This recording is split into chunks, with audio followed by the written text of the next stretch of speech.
Watch out. We live in very, very dangerous times. It's time for us to recognize that we have the power. We have the power to change all of this. And if you're looking for a man who's fighting to do it, look no further than James Comer. James Comer is somebody who I would argue is the greatest fighter in my lifetime for the principles of truth in our federal government. He is fearless, and we are honored to have Representative James Comer, chairman of the House Oversight Committee, joining us now.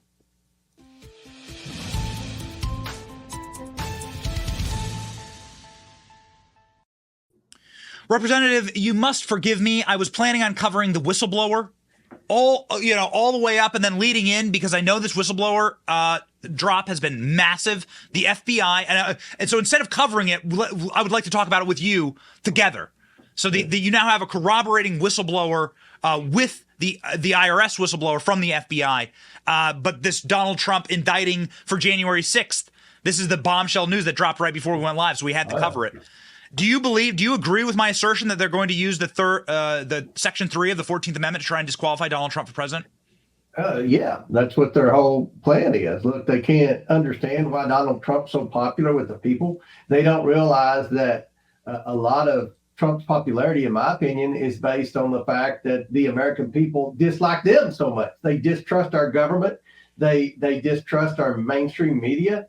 And Donald Trump's the one guy that's out there talking about it. He's calling them out, and he's doing it at his own peril. And I think the American people like that. And that's why, no matter how many indictments they have, no matter how many investigations and Steele dossiers they cook up, the American people are still clearly behind Donald Trump. And it drives them crazy. It's the only thing they can do. They can't beat him, in their opinion. They want to disqualify him from the ballot. Congressman, is this dog going to hunt? Will this work? Will they be able to disqualify Donald Trump based on what they say is an insurrection? I hope not. But, I've seen it all in 6 months leading this investigation. I mean, I think we've already produced enough bank records and bank violations and emails and text messages that would pretty much win a case in any court in America.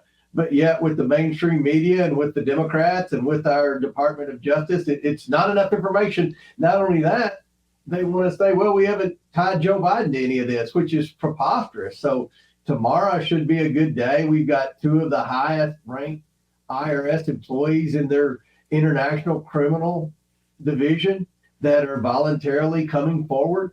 They understand the relevance. They understand the law. They know, and they will be able to answer whether or not many laws have been broken by the Bidens. They're also going to be able to answer questions about what role the federal government played in trying to obstruct their investigation. So I think that tomorrow, for the first time, the American people are going to get to see with their own eyes what really is happening. They've been hearing it from me. They've been hearing it from members of the Oversight Committee. They read transcribed interviews that sometimes are hard to comprehend. But tomorrow they're going to get to see up close and personal two sincere, credible, career IRS employees who are just trying to do the right thing. And yes, the majority of government employees are good, quality people that just want to do the right thing.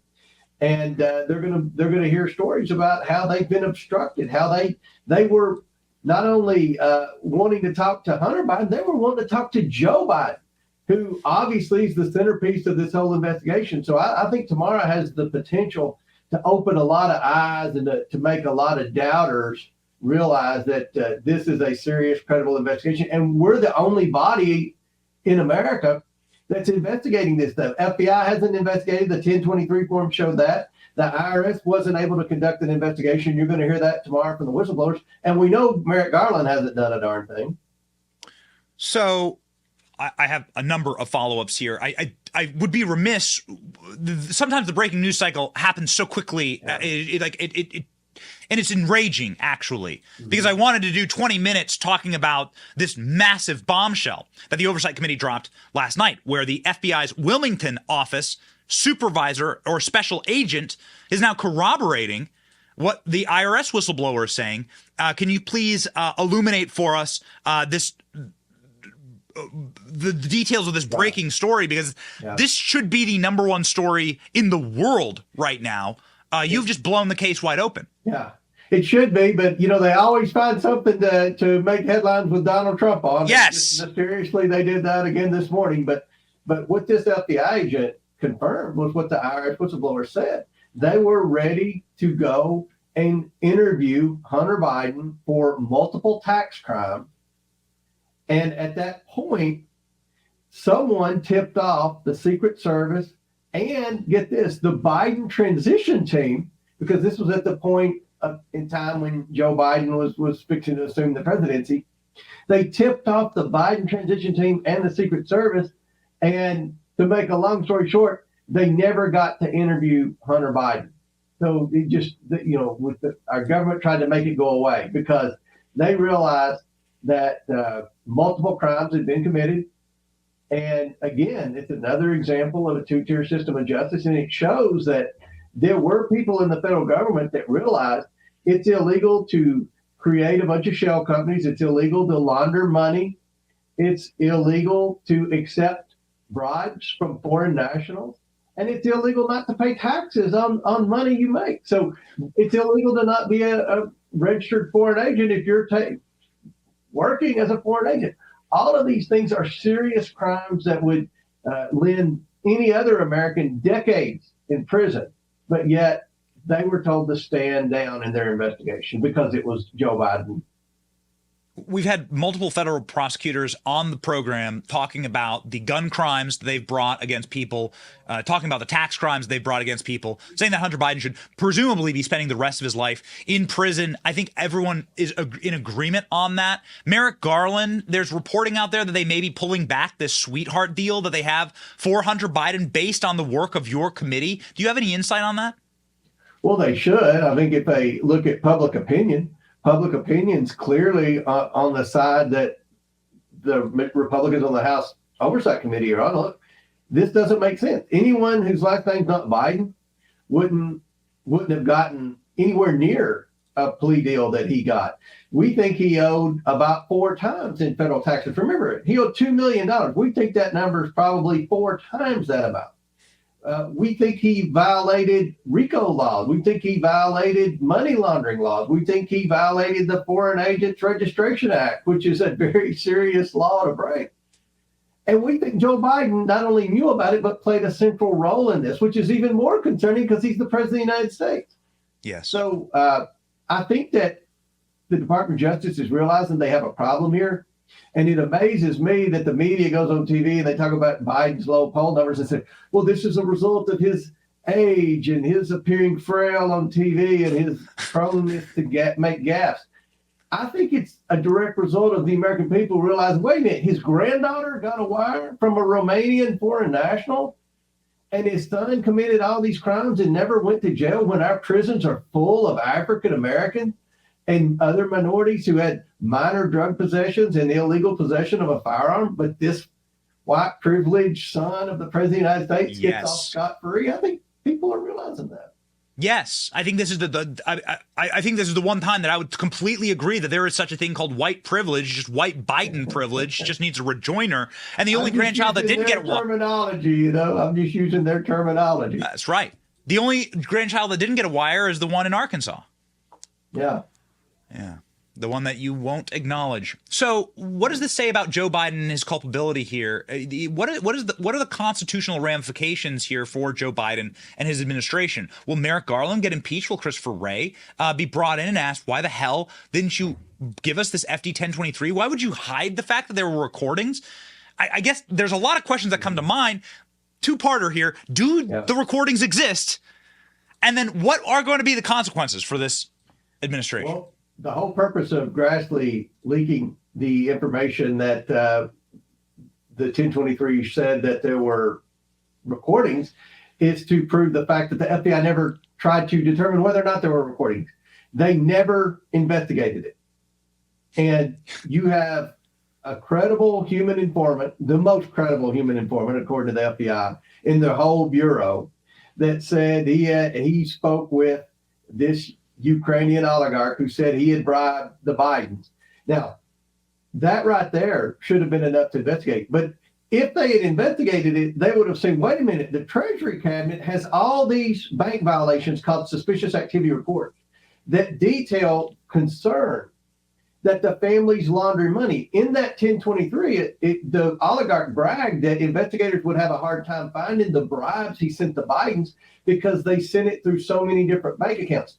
There was already at that point evidence in our Treasury cabinet that showed they were doing just that. They were setting up shell companies for the sole purpose of laundering money. That's called racketeering. There was enough evidence to pursue a formal investigation, yet the FBI did not do that. And that's why Grassley's concerned. So when people say, well, where are the tapes?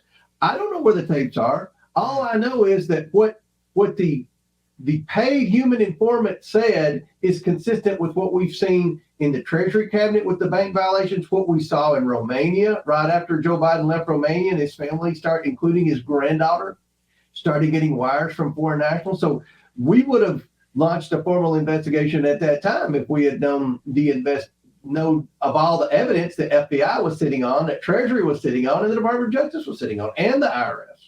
So it's a protection racket to protect Joe Biden, but you're starting to crack that. You're getting the suspicious activity reports from the Treasury. That is a huge accomplishment in and of itself. You haven't gotten all of them yet. How is that process going? Well, we've gotten all the ones on Biden's, and I really don't think they thought there was that much in there. But a suspicious activity report, I have a banking background. You have the